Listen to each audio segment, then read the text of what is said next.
everyone, and welcome to Math Analytics Masterclasses Season 2.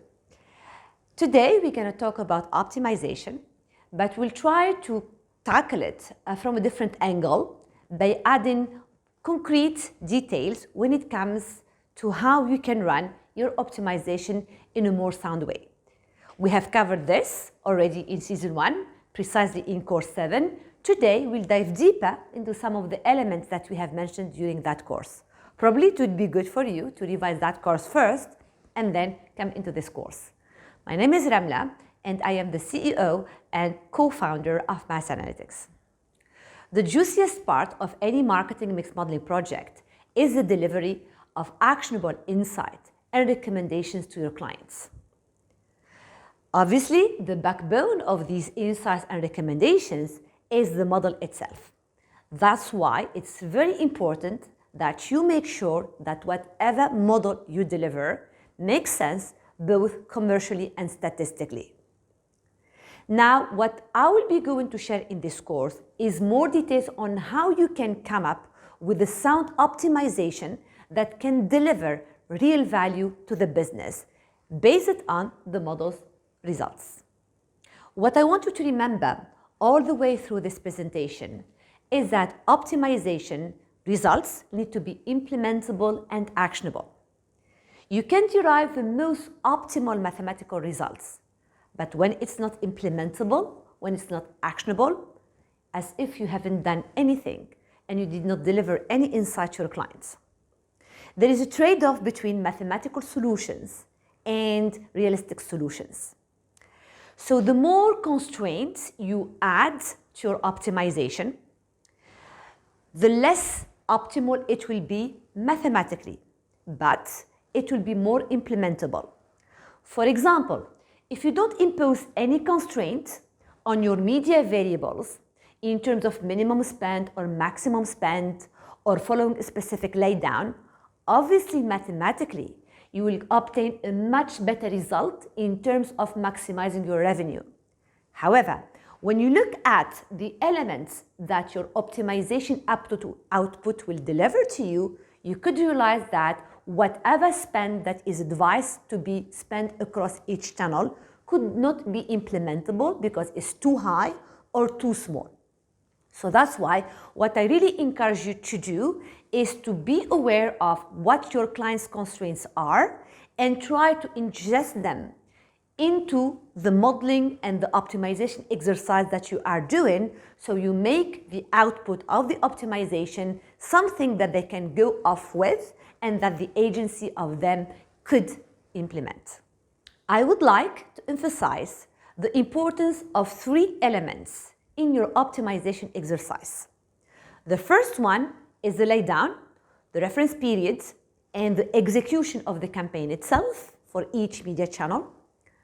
The second one is the periodicity at which you want to run your optimization, monthly, weekly, yearly, etc., etc. And the third one is the inclusion of the seasonal index. You have to be aware of the fact that the choices that you will be making for each of these parameters will impact your optimization. As long as you are aware of those choices and their consequences, I'm happy for you to run your optimization the way you want. The reference period and the laydown. To run optimization, we need to define 2 things. The first one is the budget that you want to optimize, and the second one is the laydown or the pattern that you want to follow for each media channel. Now, to derive the second one, which is the laydown, we have 2 choices. We either say, let's use one of the patterns that has been deployed historically. So we look at the historical data and we define which pattern, which execution we want to follow based on history. Or we can devise a completely new one as a new laydown, and that will be one of the things that will be defining for our optimizer.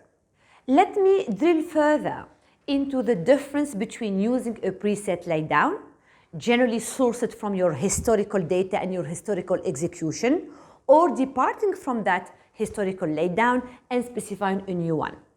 The advantage of using a preset laydown you are closer to what you know. And what you will be obtaining will be similar to what you have obtained from your modeling exercise. However, if you go for another completely laid down, you are further departing from what you know. And that could cause some problems in interpretation because your client might be comparing what they have obtained in the modeling phase with what you are obtaining in the optimization phase. Both work as long as you are aware of the consequence of the deployment of each. In terms of implementation, there are 3 ways you could implement the laid down idea.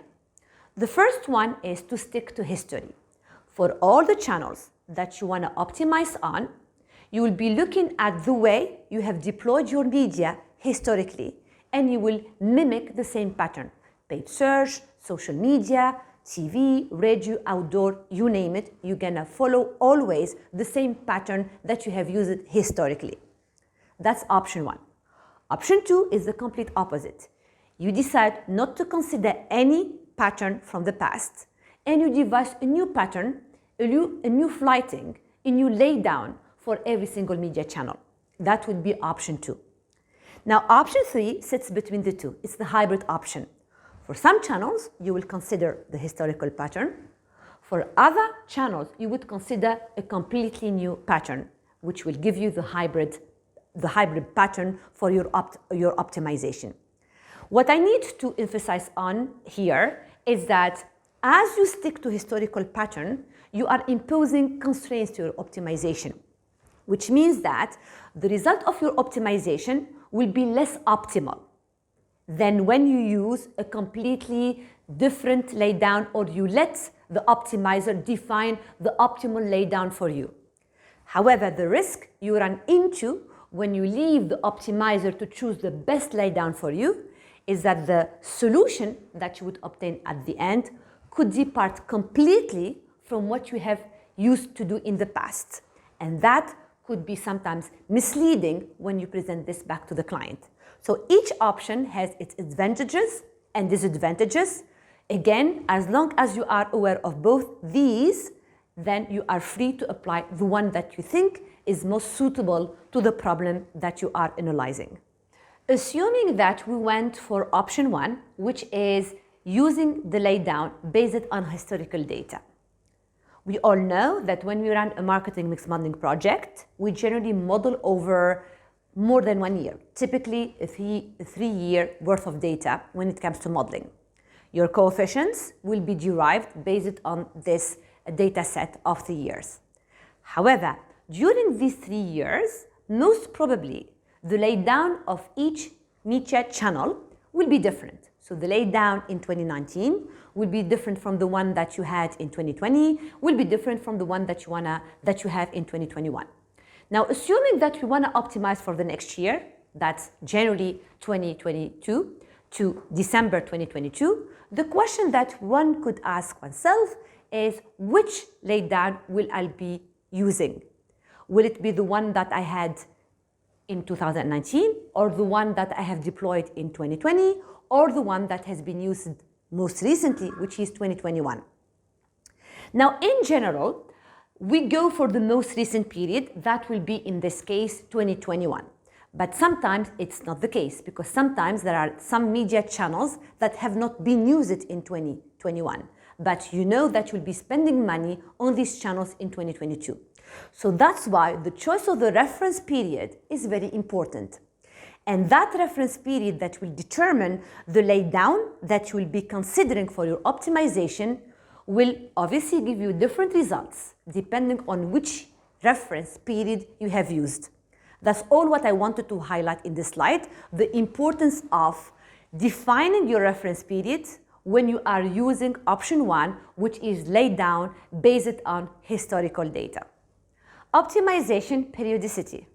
The results obtained from your optimization will be different depending on whether you go for an annual optimization or a monthly optimization or a weekly optimization.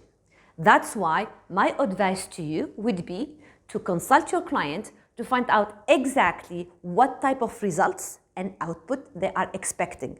General ones For example, just knowing how much budget to invest in every single channel for the year? Or are they interested in knowing how much budget to be invested in every single month of that year? Let's drill further into the difference between monthly optimization and annual optimization. If we want to run monthly optimization, we need to derive diminishing return curves for each month and each channel. Say, for example, you have 3 channels and you want to run monthly optimization. That means that you need to create 36 diminishing returns curves, and those 36 diminishing return curves will be considered in the optimizer in order to allocate the best budget possible for each channel each month. In the context of monthly optimization, you have the choice between either considering a preset laydown derived from historical data or even provided to you by the client, or you can ignore this preset laydown and let the optimizer devise the best laydown possible in order to obtain the optimal revenue. Again, as I mentioned, the more you relax your constraints, the more your results could depart from reality and could cause problems when you interpret your results. On the other hand, when you go for an annual optimization, you need to have some kind of laydown upfront. Okay? For example, historical data, I'm going to look at my laydown in 2021, and that will be the laydown that I'll be using in order to create my annual return curves. So for example, if I want to run an annual optimization and I have 3 media channels, I will have to create only 3 curves as opposed to the 36 that I talked earlier on when I was explaining the monthly optimization. Now, your results will be at the annual level.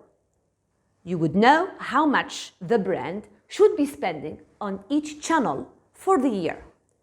You could make your results be displayed at the monthly level by just dividing the annual one by 12, using the same laydown that you had before, upweighing it with the factor that is derived from the spend. Let's illustrate this. On the first graph, you can see the results of an annual optimization. As mentioned earlier, it's based on a preset laydown, and the output will give you the same laydown, so it won't be departing from the laydown we had, and on top of that, it will be applying the same percentage top up or top down for every single month that you have. When you go for the monthly optimization that you can see on the second part of the chart, you see that the optimizer took more freedom when it comes to allocating the annual budget. And that's because it's considering the shape of the diminishing return curve at each month. So you could end up with a top up and top down that is not the same across the months. Now, focusing on the monthly optimization, we have 2 choices. We can either go for a preset laydown, so we know exactly what are the months that we should be active and what are the months that we shouldn't be active, that's the preset laydown, or we can go for completely ignoring any historical or any preset laydown. Remember that on the annual optimization, we need to have a preset laydown regardless. This option is only available for the monthly optimization.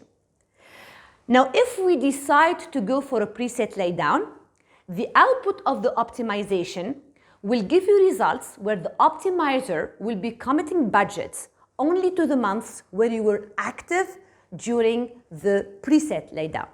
So if there is a month where you did not invest before, in the output you will never have that month being invested in because it was not active in the preset laydown. Now in option 2, you decide to ignore any preset laydown and you let the optimizer be free in choosing the months in which we should be investing. So it's free to choose the monthly investment based on the diminishing return curve, and it's also free to choose which active month it should be. So here, the result or the output could potentially be completely different from any laydown that has been done in the past because we are not imposing any constraints on the laydown. Obviously, mathematically speaking, the best option that yields the best result is the monthly one with ignore a preset laydown. However, that output will be the one that will depart the most from any historical laydown and deployment that you have done. And that may cause some frustrations because it really departs massively from our comfort zone, and it could be too risky to take the client in a direction that is completely different to what has been deployed in the past. As long as you are aware of this, you are free to choose the option that you think is more suitable or most suitable for your context. Monthly weights. Monthly weights or monthly index are fully meaningful in the context of monthly optimization. In the context of annual optimization, they don't really alter any results. What we advise you to do is to derive those indices from your modeling exercise, and they generally describe the seasonality pattern that you see in your data. When you add this monthly indices or these monthly weights to your optimization, what will happen is that the months, for example, where you know that you have high seasonality will inherit more media investment than the months where you know that you have less seasonality. Here is an example to compare the results of the optimization when we use monthly index as opposed to not using it. Number one graph illustrates the fact where we did not use any monthly index and we have obtained some results based on the diminishing return curves that we have derived for every single month, for every single channel, etc., from the modeling part. In the second part, we have indicated a specific seasonal index to the optimizer by saying that March is a high season period. And that's where you see that in the optimization results, March inherits more investment than when we did not impose any seasonal index or any weights to our optimization. Final tips. Before we finish, I would like to leave you with some useful tips derived from my own experience running optimization for many clients operating in many verticals. So as a rule of thumb, I really advise you not to depart much from the historical spend and the historical pattern. What I generally do is that when I run my optimization, I make sure that whatever investment I would be advising my client to go for doesn't go beyond plus or minus 20 to 25% from the historical investment. Because remember, the backbone of the optimization is the diminishing return curve. That diminishing return curve is based on historical data. If we are in a zone where we did not experience that spend in the past, it means that it's unknown to us. And the more we depart from the historical spend, the more unknown we create into our forecasting, into our optimization. So that's why I think I couldn't really trust the diminishing return curve when I go beyond 20, 30% from the actual investment that I have experienced and that I have seen in my historical data. And to control this in your optimization, you can, for each channel, impose constraints whereby you ask the optimizer not to put more than 20 or 25% or even 30% more or less in every single channel compared to the values that you had historically. The second constraint that I really want you to be aware of is the laydown, because you could have a good optimization while you have controlled for the level of spend for each media channel, respecting the values that you had historically. But again, if you leave the optimizer to choose any laydown he wants, then you can end up with a result that is completely different from what you had before, because the laydown has an influence on the results. So again, as we have done for the spend, what I advise you to do is to kind of have some logic when it comes to setting a laydown. In any cases, I really advise you to go for a preset laydown inspired from somewhere, history, experience, conversation with the client, and that will be the basis of your optimization, rather than going for an option where you let the optimizer optimize over the laydown on top of optimizing over the spend. Thank you very much for watching. I hope these videos added some increments to your marketing mix modeling knowledge. Please subscribe to our YouTube channel to see more videos like this. Please comment in case you have any questions, and it will be my pleasure to get back to you with all the answers that you are seeking in the context of these videos and in the context of marketing measurement and marketing mix modeling. Thank you very much.